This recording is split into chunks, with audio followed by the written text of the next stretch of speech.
friends, this is Jyoti Verma. Today I am going to start with language across the curriculum unit second.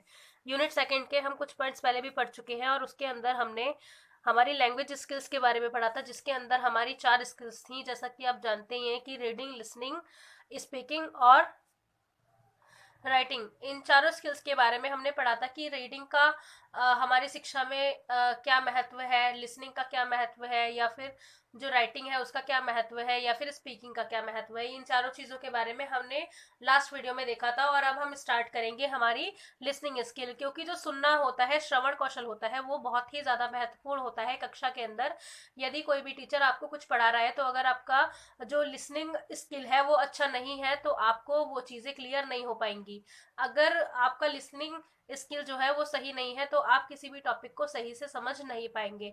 तो शिक्षा के अंदर जो listening skill है उसके हम पॉइंट्स को पढ़ेंगे कि हमारा जो ये पॉइंट है लिसनिंग स्किल्स का, इसके अंदर क्या क्या पॉइंट्स है, जैसा कि कॉन्सेप्ट इसका क्लियर करेंगे, क्या क्या की कंपोनेंट्स होते हैं या फिर क्या महत्व होता है लिसनिंग का, और इसके अंदर क्या क्या सब पॉइंट्स हैं, इनके बारे में हम जानेंगे। ये वीडियो थोड़ी लंबी होने वाली है, सो फ्रेंड्स इसको स्किप करके ना देखें और इसको देखें ताकि आपका एक बार में ही ये पूरा टॉपिक क्लियर हो जाए। सबसे पहले हम इस वीडियो के अंदर देखेंगे श्रवण की अवधारणा, यानी कॉन्सेप्ट ऑफ लिसनिंग। श्रवण को अक्सर सुनने के साथ भ्रमित किया जाता है, जबकि सुनना एक जैविक प्रक्रिया है। क्योंकि इसके अंदर क्या कहना चाह रहा है कि जो श्रवण है, यानी जो श्रवण कौशल है, इसको सुनने के साथ हमेशा क्या किया जाता है, भ्रमित किया जाता है। सुनना अलग है, श्रवण अलग है। जबकि सुनना क्या है, इसके अंदर जैविक प्रक्रिया है जिसकी वैज्ञानिक रूप से व्याख्या की जा सकती है। लेकिन जो श्रवण है, श्रवण मानसिक एवं संज्ञानात्मक प्रक्रिया। सुनना और श्रवण एक अलग, दोनों ही आपस में अलग है। क्योंकि सुनना है, आपने कुछ भी सुन लिया और आपको उसके बारे में ज्ञान है नहीं है, उससे कोई मतलब नहीं है। लेकिन श्रवण जो होता है वो क्या होता है कि आप किसी चीज को सुनकर उसका फीडबैक दे सकें कि आपको उससे कुछ समझ में आया। वो आपकी एक मानसिक प्रक्रिया है, मेंटल प्रोसेस है। श्रवण मानसिक एवं संज्ञानात्मक, यानी ये मेंटल प्रोसेस है एक तरीके से, और कॉग्निटिव प्रोसेस है, जिसमें हमारी श्रवण प्रणाली द्वारा प्राप्त श्रवण सामग्री का प्रकटन होता है। आगे है, श्रवण में श्रवणकर्ता जो सुन रहा है किसी चीज को, श्रवण कर रहा है किसी चीज का, उसके द्वारा ध्वनि लहरों को समझना, वांछनीय रूप से कुछ अर्थ निकालने हेतु, मतलब जो उस ध्वनि को सुन रहा है उसको, जो श्रवण करता है उसको क्या करना है, उसकी लहरों को समझकर, मतलब क्या वो कहना चाह रहा है, किस तरीके से वो किस बात को बोल रहा है, हर चीज को वांछनीय रूप से उसका अर्थ निकालने हेतु एक उसको तत्पर रहना चाहिए। और जो भी उसने सुना है, श्रवण किया है, उसका व्याख्यान कार्य क्या होता है या उसकी व्याख्या किस तरीके से की जा सकती है, इसका एक तरीके से सारा डाटा उसके दिमाग में होना चाहिए। आगे है इसके अंदर, निकोलन एवं लुइस के अनुसार श्रवण करना हमारे द्वारा ग्रहण किए श्रव संकेतों को अर्थ प्रदान करता है। मतलब जो भी चीज हमने सुनी है वो क्या करता है, उसको ग्रहण करना श्रव संकेतों को अर्थ प्रदान करता है। जो हमने सुना है उसका, उसको जो भी कोई एक मान लीजिए टॉपिक है और उसको हमने सुना है, और उसके जो श्रव्य संकेत है उसको एक अर्थ प्रदान करता है कि इसका एक मीनिंग, एक फीडबैक निकल रहा है। आगे हम देखेंगे श्रवण के मुख्य घटक यानी की कंपोनेंट ऑफ लिसनिंग, जिसके अंदर फर्स्ट है हमारा ध्वनि के मध्य पक्षपात।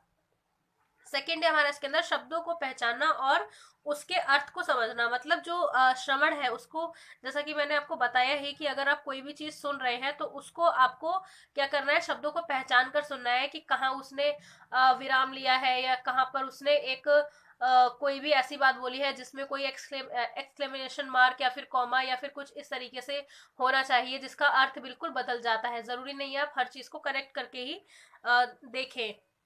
तो इसके अंदर है शब्दों को पहचानना और उसका अर्थ निकालना कि उसने पंक्चुएशन कौन सी कहाँ पर यूज की है। थर्ड है इसके अंदर शब्दों के व्याकरण समूहों की पहचान करना, मतलब जो शब्दों का व्याकरण समूह है उसकी पहचान करना।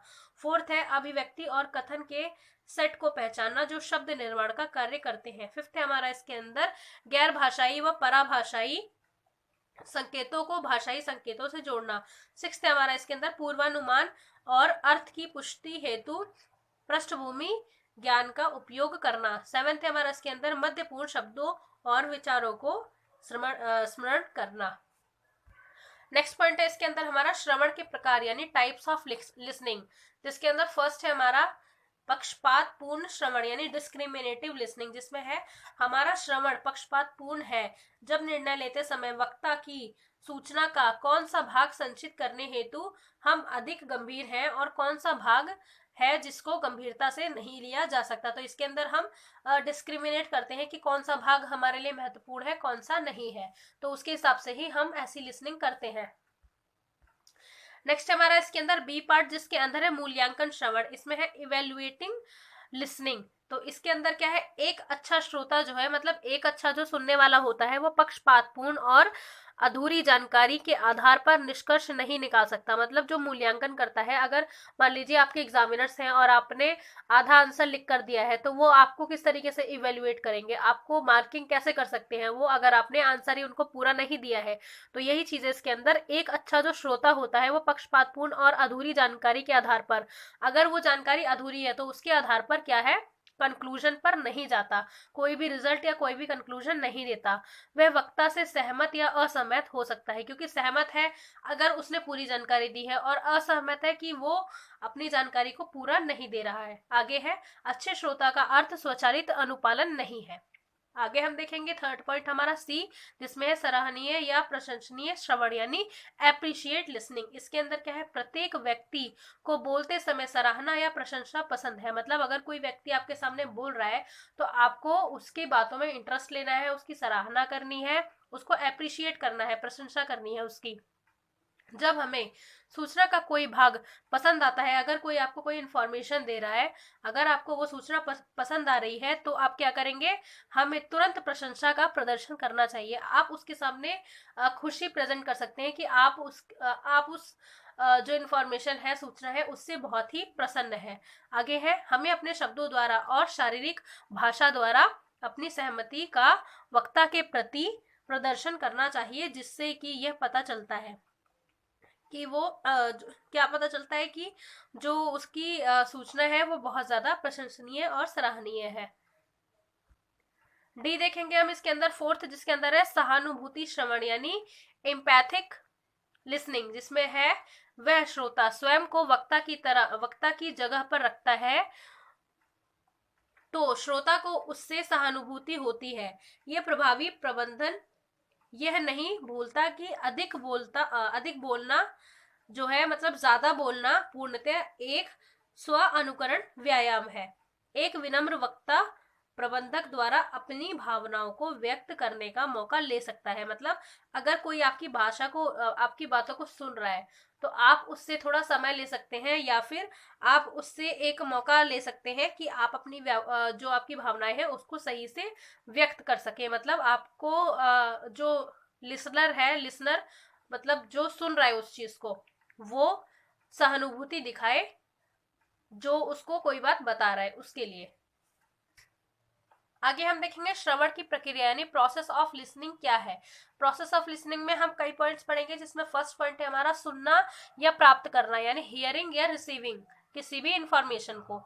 तो इसमें सबसे पहले हम किसी भी चीज को सुनते हैं तो वास्तव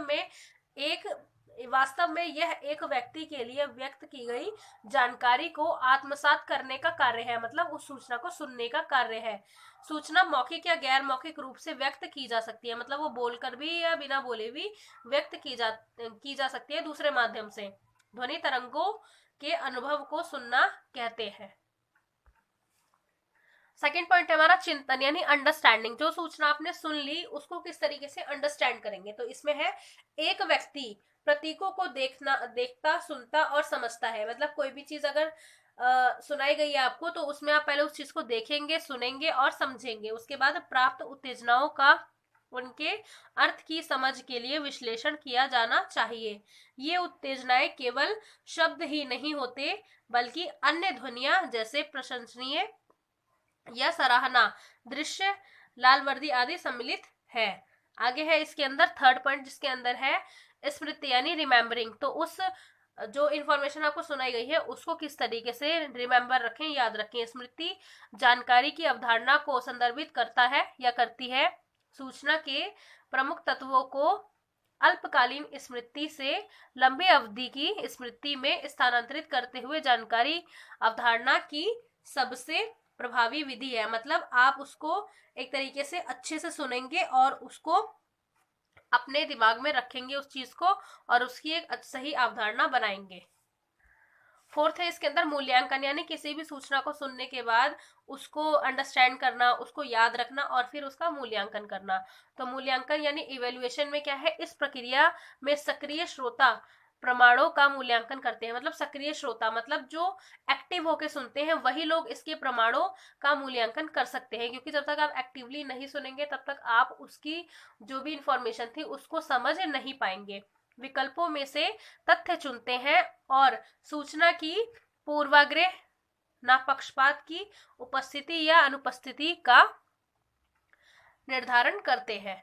सो ये थे हमारे 4 पॉइंट्स किसके, श्रवण की प्रक्रिया के। आगे हम देखेंगे 5th पॉइंट जिसमें है प्रतिक्रिया, यानी सारी सूचनाओं को सुन के उसको इवेल्युएट करके उसको अंडरस्टैंड करके हम लास्ट में क्या करते हैं, प्रतिक्रिया देते हैं, रिस्पॉन्स देते हैं उस चीज का। तो रिस्पॉन्डिंग में क्या है, इस प्रक्रिया में श्रोता वक्ता के सबसे महत्वपूर्ण बिंदुओं को उसके आसपास के शब्दों, परिस्थितियों एवं संदर्भों के साथ संबोधन हेतु तैयार करता है। इस स्तर पर श्रोता की प्रतिक्रिया मौखिक और गैर मौखिक प्रतिक्रिया के माध्यम से एक संपूर्ण स्पष्ट प्रक्रिया बन जाती है।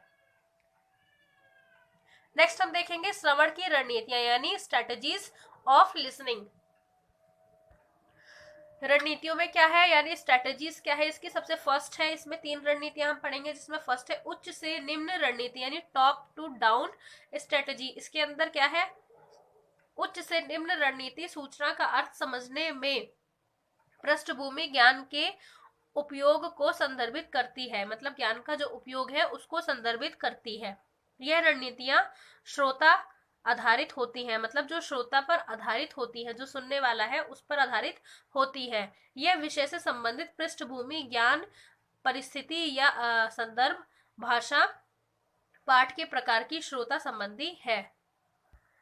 सेकेंड है इसके अंदर निम्न से उच्च रणनीति, यानी बॉटम टू अप स्ट्रेटेजी। इसके अंदर क्या है, यह रणनीतियां पाठ आधारित है, श्रोता सूचना की भाषा पर निर्भर होता है। मतलब जो श्रोता है वो सूचना की जो भाषा है उस पर निर्भर होता है कि भाषा क्या है। आगे है जिसमें ध्वनि, शब्दों और व्याकरण, सूचना के अर्थ का अनुमान लगाना आदि सम्मिलित है। इसका उद्देश्य ज्ञान का अर्जन करना है।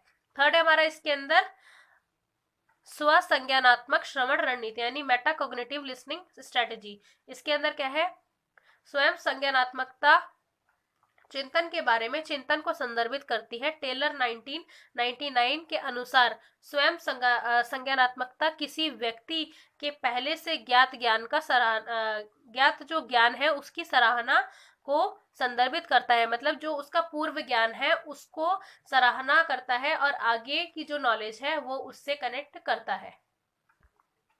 आगे हम देखेंगे श्रवण कौशल के महत्व, यानी इंपॉर्टेंस ऑफ लिसनिंग स्किल्स। तो इसमें फर्स्ट है हमारा अच्छा श्रवण कौशल एक प्रभावी मानव संपर्क प्रदान करता है। सेकंड है हमारा एक प्रभावी श्रोता सक्रिय श्रवण कौशलों का अभ्यास करके गलतफहमी को रोकने में सक्षम है, जो अन्यथा गैर संप्रेषण की ओर ले जाती है। थर्ड इंपॉर्टेंस है हमारा इसके अंदर, यह अधिगमकर्ता की बोली एवं निविष्ट से गुणात्मक को बढ़ाता है। फोर्थ है हमारा इसके अंदर, यह अधिगमकर्ता की बोली गई भाषा की समझ में सुधार लाती है। फिफ्थ है हमारा इसके अंदर, श्रवण कौशल वाणी प्रबंधन को समझने हेतु अधिगमकर्ता की रणनीतियों के विकास में मदद करता है। सिक्स्थ है हमारा इसके अंदर, श्रवण कौशल अधिगमकर्ता को आमने सामने संप्रेषण में सहभागिता हेतु प्रोत्साहित करता है। तो ये थे हमारे श्रवण कौशल के महत्व, यानी इंपॉर्टेंस ऑफ लिसनिंग स्किल्स। अब हम देखेंगे प्रभावी श्रवण हेतु दिशा निर्देश, यानी guidelines for effective listening skills, यानी किस तरीके से लिसनिंग को और इफेक्टिव बनाया जा सकता है, इसके लिए क्या क्या गाइडलाइंस है। इसमें फर्स्ट है हमारा बातचीत बंद करो, यानी स्टॉप टॉकिंग, क्योंकि अगर कोई श्रवण प्रक्रिया चल रही है तो उसके अंदर बातचीत नहीं की जा सकती, बातचीत बंद करनी चाहिए, स्टॉप टॉकिंग। तो इसमें दुर्भाग्यवश हम में अधिकांश में श्रवण से अधिक बातचीत की प्रवृत्ति है।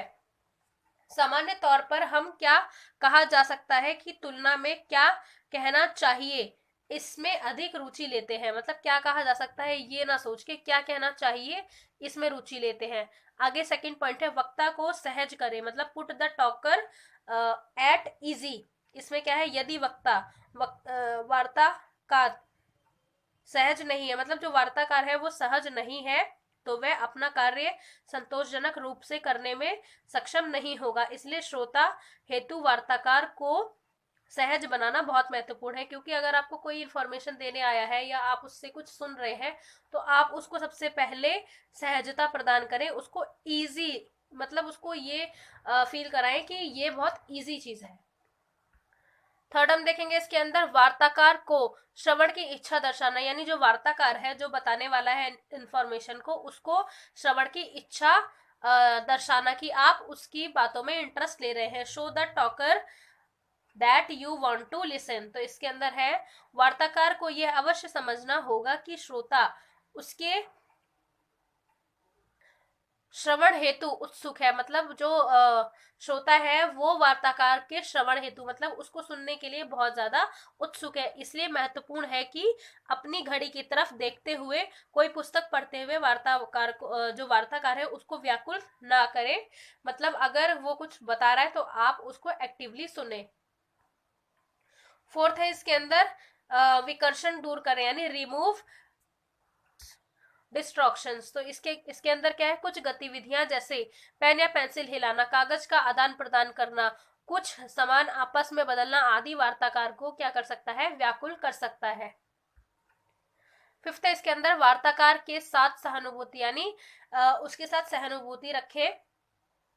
इम्पैथाइज विद द टॉकर, यानी जो बताने वाला है न्यूज को या इन्फॉर्मेशन को, उसके साथ क्या रखे, सहानुभूति।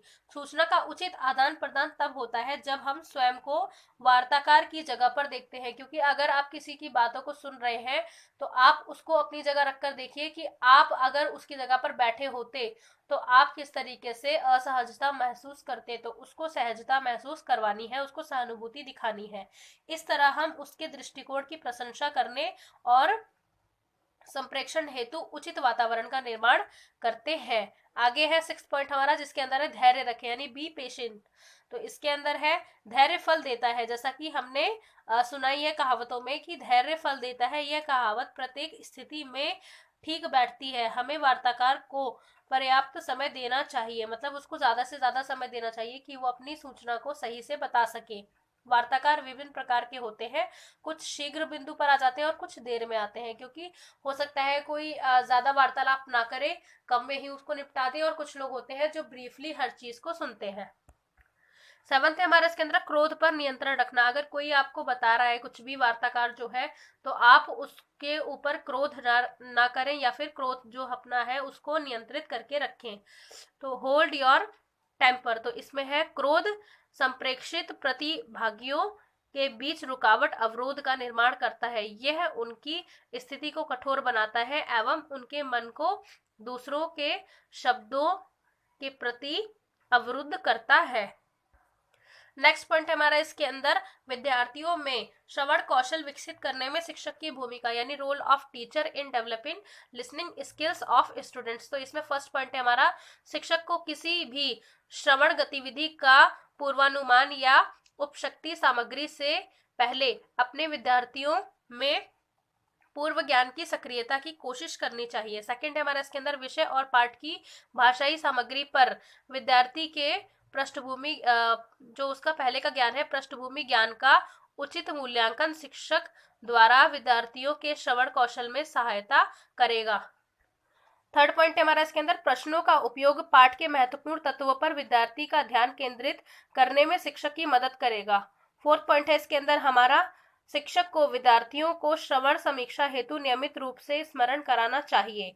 फिफ्थ पॉइंट है हमारा इसके अंदर, शिक्षक द्वारा दृश्य मददगार सामग्री जैसे चित्र, नक्शे अथवा वीडियो निर्दिष्ट को संदर्भित करने में मदद करेगा एवं अर्थ हेतु संकेत प्रदान करेगा। सो फ्रेंड्स, ये थी हमारी आज की वीडियो, जिसके अंदर हमने लिसनिंग स्किल के बारे में ब्रीफली सारे पॉइंट्स पढ़े। आई होप आपको ये वीडियो पसंद आया होगा, और अगर अभी भी आपको किसी पॉइंट में कोई भी डाउट है तो आप कमेंट सेक्शन में कमेंट करके बता सकते हैं, मैं आपको उस चीज़ का आंसर ज़रूर दूंगी। So friends, thank you so much for watching this video. मेरे चैनल को सब्सक्राइब करें, वीडियो को लाइक करें, शेयर करें एंड कमेंट करें। Thank you so much.